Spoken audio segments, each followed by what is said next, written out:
Assalamualaikum warahmatullahi wabarakatuh. Anak-anakku sekalian, hari ini kita akan membahas materi baru. Yang sebelumnya pembahasan kita adalah tentang aritmatika sosial.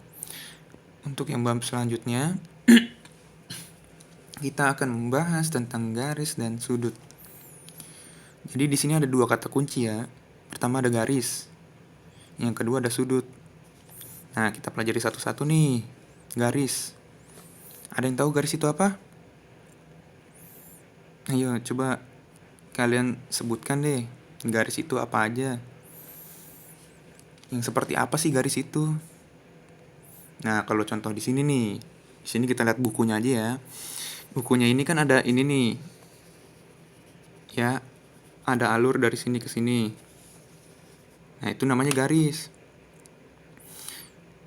Berarti harus lurus, Pak. Nggak harus. Garis itu bisa garis lurus, bisa garis tak beraturan. Jadi bentuk garis itu banyak. Terus harus yang seperti apa garis itu? Jadi garis itu ciri-cirinya harus dari satu titik ke titik lain. Ya, coba kita misalkan perhatikan ini deh. Ini ada garis pendek nih ya. Garis dari sini ke sini. Anggap saja ini titik A, ini titik B. Saat kita garis dari titik A ke titik B, nah itu sebuah garis tuh.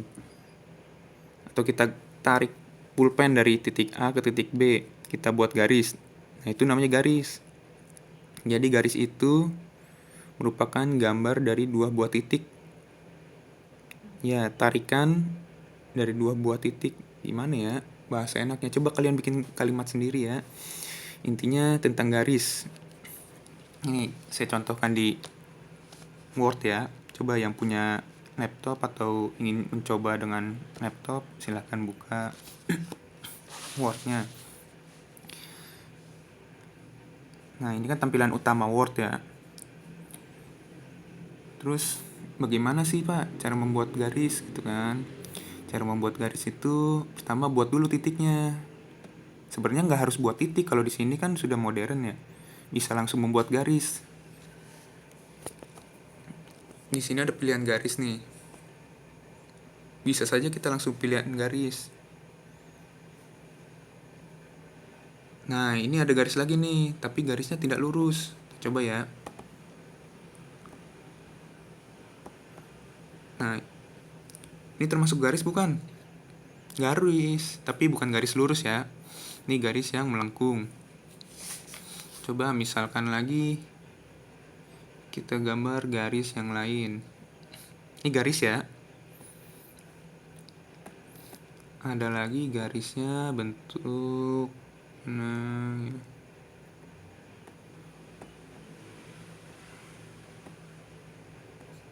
nah ini juga nggak salah nih. Kelihatan nggak?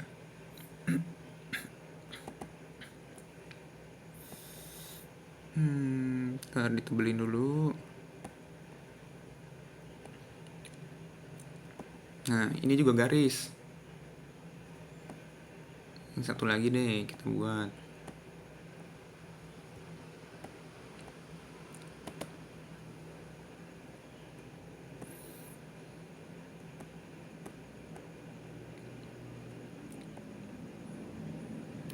Salah. Ini juga garis. Jadi garis itu bermacam-macam ya.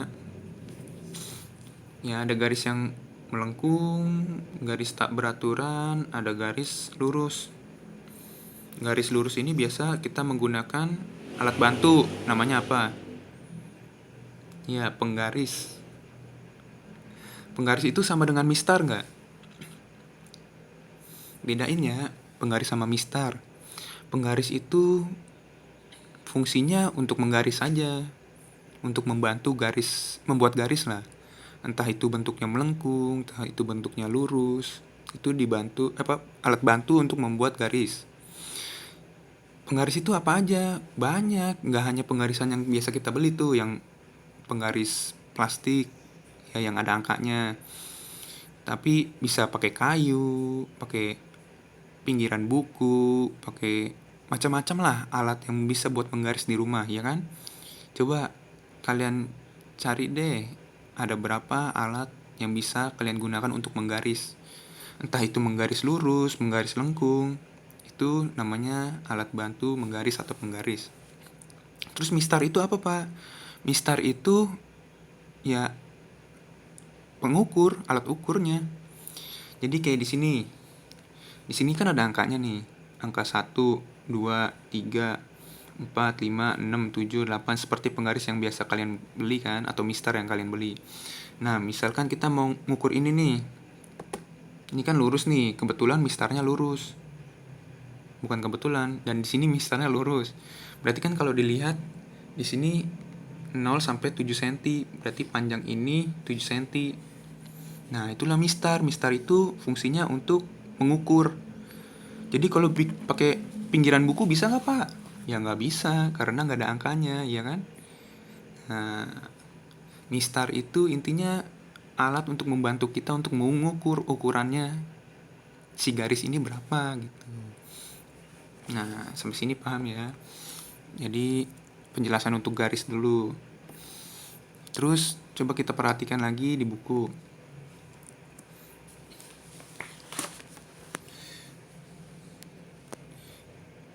Nah, ini ada kita menyinggung sedikit lah tentang sudut.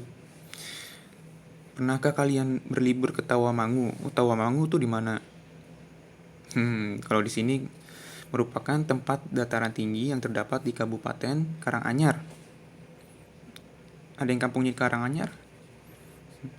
Jalan menuju Tawamangu sangatlah berkelok-kelok. Jalan tersebut membentuk sudut kemiringan kurang lebih 45 derajat.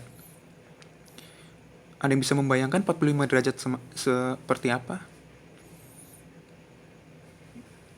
Kira-kira, nanti dulu deh, kita skip dulu biar masuk ke bagian sudut ya. Ini kan kita masih garis. Tahukah kalian apa yang dinamakan sudut? Sudut merupakan suatu daerah yang telah dibentuk dengan ruas garis yang memiliki titik pangkal yang sama pada matematika.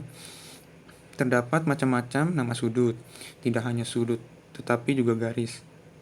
Nih, buat taunya kita lihat berikut ini ya. Untuk halaman selanjutnya. Lihat nih ringkasan materinya. Dan pertama tuh ada hubungan titik dan garis. Tadi kan kita sudah bahas ya sedikit tentang titik sama garis. Titik itu apa sih? Ya titik itu ya bentuk kecil. Ya bentuk ya tempelan pena lah. Atau mungkin apa? Kalian menyebutnya tuh apa tuh titik? Coba bahasa lainnya titik apa menurut kalian? Coba ditulis di bukunya. Nah, kita lihat nih di sini ada ringkasan materi. Hubungan antar garis. Guna memahami hubungan antar garis, perhatikan tabel berikut. Pertama ada hubungan titik dan garis. Di sini gambarnya nih, titik terletak pada garis. Nah, ini garis nih. Di sini titiknya namanya titik P. Garisnya garis M. Nah, si titik ini ada di atas garis ya, atau ada di garis nih. Jadi misalkan kita buat garis terus ada titiknya. Nah, berarti di sini penjelasannya titik terletak pada garis. Ya. Nih, coba kita buat di sini ya. Kita buat di Word. Kita buat dulu pertama-tama garisnya dulu. Kita pertebal biar kelihatan. Nah, selanjutnya kita buat titiknya pakai apa ya? Pakai lingkaran aja ya. Ini kebesaran, kita kecilin dulu.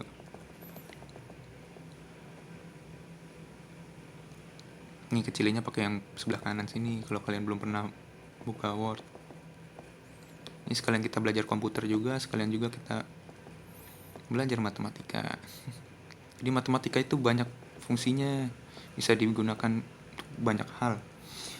Nih, ini titiknya. titiknya namanya titik P.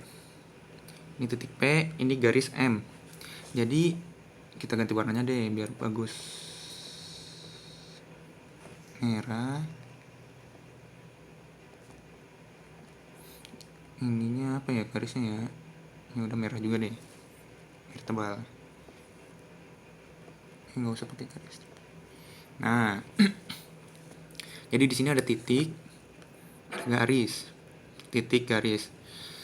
Tadi katanya kan titiknya berada di garis, berarti kita pindahkan. Nah, ini titik berada di garis, ya. Sedangkan yang bawahnya, yang keduanya, titik terletak di luar garis. Berarti ada garis, titiknya di luar garis nih. Titik berada di luar garis. Di sini boleh, boleh. Di sini boleh, karena kan masih di luar garis kan, nggak nempel ke garis. Di sini boleh, mau taruh di sini boleh, mau taruh dimanapun asalkan tidak bersentuhan dengan garis, itu namanya titik di luar garis. Kalau sudah nempel di sini, itu berarti udah nempel ke garis ya, titik berada di garis. Kalau ada di sini, titik berada di garis. Kalau ada di sini, titik berada di luar garis. Bisa membedakan ya, titik yang ada di garis sama titik yang tidak berada di garis. Oke, yang kedua, hubungan garis dan bidang. Nih, bidang itu kan ada bidang datar, ada bidang ruang. Bidang datar itu ya yang bentuknya persegi, segitiga, yang nggak bisa kita isi. Itu bidang datar namanya. Kayak misalkan buku. Buku ini bidang datar ya. Karena apa? Ya nggak bisa menyimpan apa-apa di dalamnya. Ya kan nggak punya kedalaman nih, dia tipis. Nah, makanya disebut bidang datar. Yang bidang ruang apa?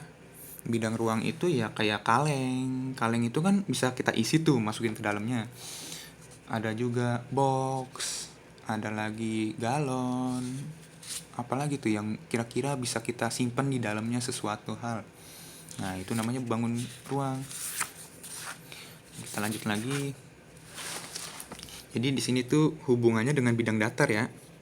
Bidang datar di sini tuh bentuknya apa nih? Jejer genjang ya. Nah, tahu kan jejer genjang? Nah, jadi maksudnya gimana nih? Yang pertama kita lihat garis terletak pada bidang. Ini kan kita udah punya garis. Tinggal kita buat bidangnya ya. Bidangnya, bidang apa nih? Ini kita ada banyak sebenarnya. Kalau di Word tuh bisa membuat macam-macam. Ini ada bidang lingkaran, ada persegi, ada apa ya ini ya? Tuh, rounded rectangle. Apa tuh artinya? Coba kalian cari di kamus atau di Google ya. Ini ada segitiga. Ini ada bidang panah, ya karena bentuknya panah. Kira-kira bidang nih, ya nggak usah sama banget ya. Jenjang aja ya, biar sama kayak buku ya. Biar kalian lebih paham lah.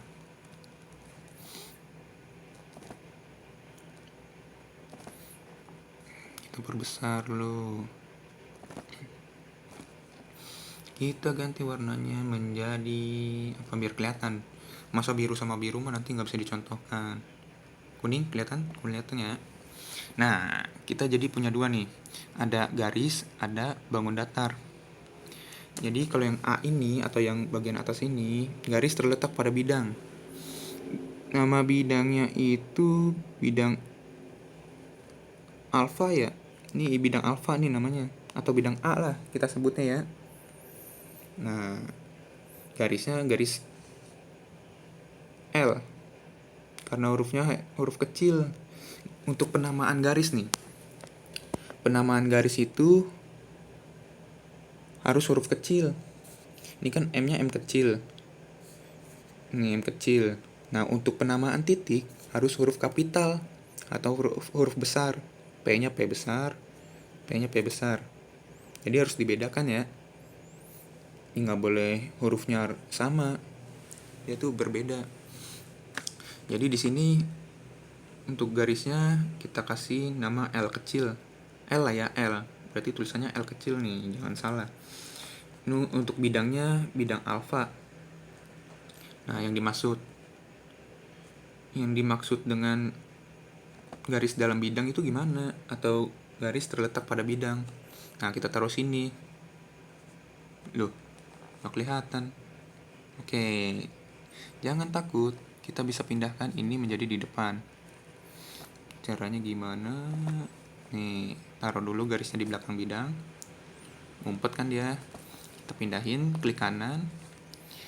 Kita bring send to back. Ya. Nah, kelihatan kan garisnya? Jadi, garis terletak pada bidang. Ya kan? Bidangnya bidang jajar genjang. Ada garisnya. Ini namanya garisnya terletak di bidang. Paham ya? Nah, yang kedua, garis terletak di luar bidang. Nih, misalkan garisnya kita taruh di sebelah sini. Ini di dalam bidang apa di luar? Di dalam. Ini di dalam. Ya, pokoknya selama masih ada di dalam bidang itu di dalam ya. Kalau di sini di luar bidang. Di sini di luar. Di sini. Oh, udah di luar. Sampai kepotong garisnya. Di sini di luar. Berarti masih di luar semua ya. Nah, bisa membedakan ya garis yang berada di bidang sama di luar bidang. Nah, selanjutnya ada garis menembus atau memotong bidang. Maksudnya gimana tuh? Kayaknya udah mulai susah nih. Apakah maksudnya kayak begini? Berarti ada suatu bidang, terus garisnya lewatin sini. Betul nggak kayak gitu? Kalau ini namanya masih garis di dalam bidang ya. Ya sebagian sih di dalam bidang, sebagiannya di luar. Tapi yang dimaksud dengan garis menembus atau memotong bidang itu bukan seperti ini. Kalian tahu kan kata menembus. Berarti menembus itu kan melewati sesuatu hal. Nih, seperti ini. Kita contohkan pakai buku aja ya. Ini buku. Anggaplah saya punya kayu lah. Ya, ini ada kayu. Ini saya tusukkan ke dalam sini. Tusukkan hingga tembus dari buku ini. Nah, berarti kan kayu ini tembus melewati buku. Nah, itu namanya garis menembus bidang datar. Atau misalkan pakai lidi lah. Lidi kalian tusukkan melewati buku ini, menembus buku ini. Berarti kan itu namanya garis menembus bidang. Bisa membedakan nggak? Nanti kan garisnya terlihatnya di bagian atas ini menjulang ke atas, sama di bagian sininya menjulang. Ya kan? Kalau dipegang nanti ada garis tembusnya. Nih, seperti ini. Nanti tampilannya. Bentar. Nih, anggaplah ini ada lidi ya.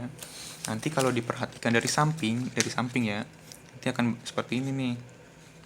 Akan tembus garisnya melewati tengah-tengah bidang ini, bidang datar atau buku ini. Nah, bisa membedakan ya. Tadi ada garis di dalam bidang, garis di luar bidang, garis menembus bidang. Jadi ada 3 tuh. Dan yang terakhir, bagian yang terakhir sih, bukan yang terakhir. Di sini ada kedudukan 2 garis. Ada garis sejajar, garis berhimpit, ada saling berpotongan, sama garis saling tegak lurus. Ya, ada sejajar, berhimpit, berpotongan, sama tegak lurus. Sejajar, himpit, potongan, tegak lurus. Maksudnya apa? Yang pertama sejajar dulu ya. Sejajar mah udah tau lah ya. Sejajar tuh intinya arahnya sama. Nih mau kita puterin dari sini, mau ngeliatnya dari sisi manapun, dia akan sejajar, kan tetap sama. ya, bentuknya searah lah, ada 2 garis searah, arahnya sama, mau di arahnya ke atas ke bawah, mau kanan ke kiri, mau miring begini, atau mau kemana lagi arahnya tuh, ke sini boleh, pokoknya yang arahnya sejajar nih. Kita contohkan lah ya, ini kita copy jadi 2, ini copy dulu, baru kita pastekan lagi. Oke, kita ganti warnanya ya, biar bisa membedakan.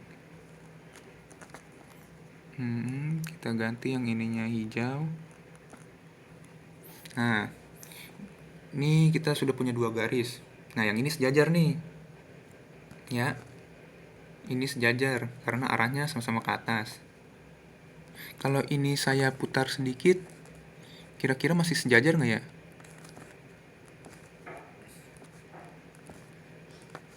Nih, misal saya putar berapa derajat ya? Nih.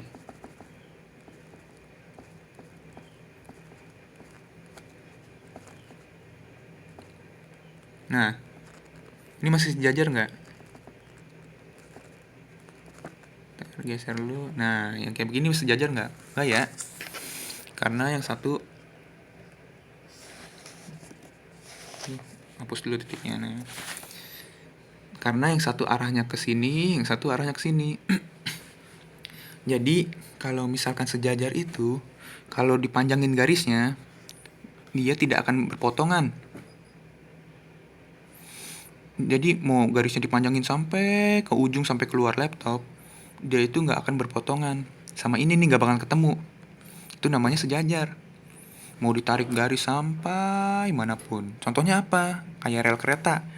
Kalian pernah nggak ngeliat rel kereta yang sebelah kiri sama sebelah kanannya itu ketemu? Jadi mengecil gitu. Nggak pernah kan? Karena kalau mengecil nanti bannya gimana lewatnya. Coba kita buktikan ya. Ini kita perpanjang. Nah, ini kita perpanjang.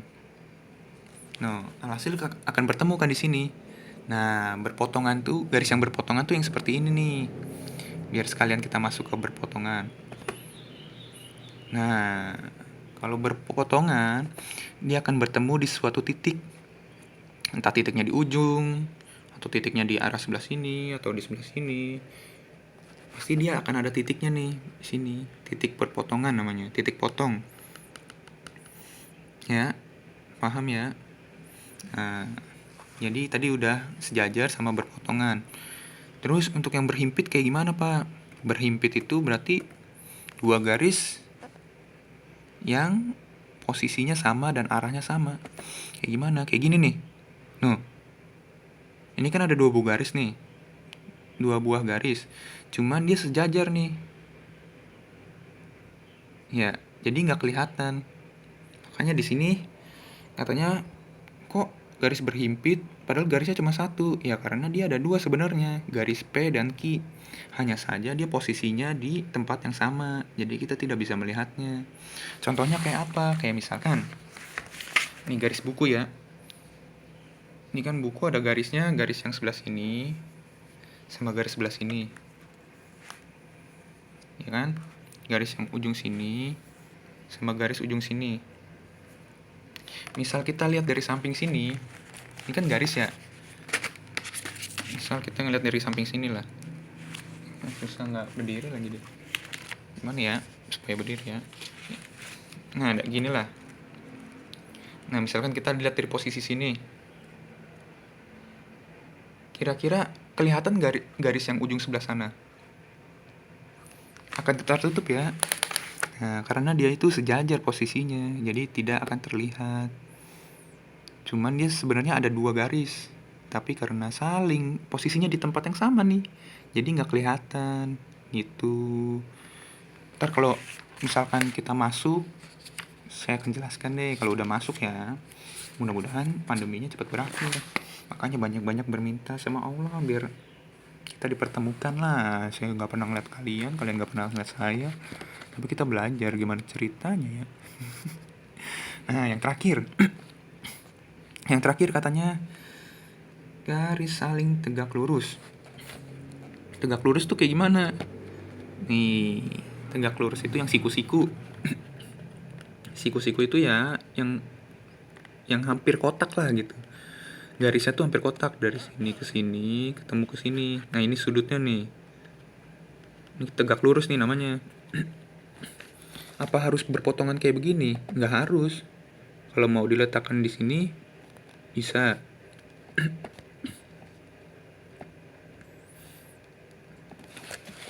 Nih, misalkan. Nah, kayak begini juga tegak lurus nih. Justru malah lambangnya tegak lurus tuh ya seperti ini. Ya, paham ya anak-anakku sekalian? Nah, jadi untuk pembahasan kali ini itu dulu, kalian pahami dulu tentang garis. Tadi ada titik pada garis, ada lagi titik di luar garis, nih titiknya di luar garis, atau titik pada garis. Ya kan? Tadi ada titik pada garis, titik di luar garis. Ada garis dalam bidang, ada garis di luar bidang. Ini nggak masuk nih, garisnya ada di luar. Terus ada lagi garis berpotongan. Kayak misalkan kita menusukkan sesuatu benda lurus melewati layar inilah. Kan? Nah, terus ada lagi garis sejajar. Garis sejajar tuh ya ini. Kalau ditarik panjang, dia tidak akan pernah bertemu. Kalau dipanjangin nih, kan ini kan sampai sini nih. Boleh nggak sih kalau kita ditarik panjang lagi? Boleh sebenarnya. Tarik panjang. Dia tidak akan pernah bertemu. Itu sejajar tuh. Terus berimpit. Berimpit itu tadi ya, dua garis tapi dalam posisi yang sama. Jadi nggak kelihatan tuh yang satunya lagi. Terus saling berpotongan. Nah, berpotongan tuh kayak gini nih, boleh nih berpotongan namanya.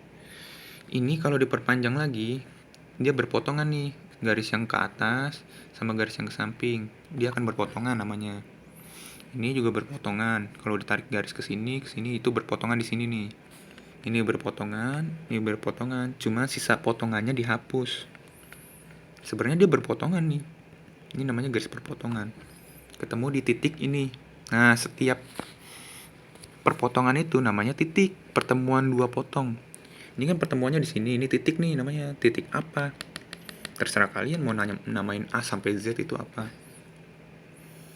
Ya. Nah, terus ada lagi, tadi apa lagi? Tegak lurus yang terakhir.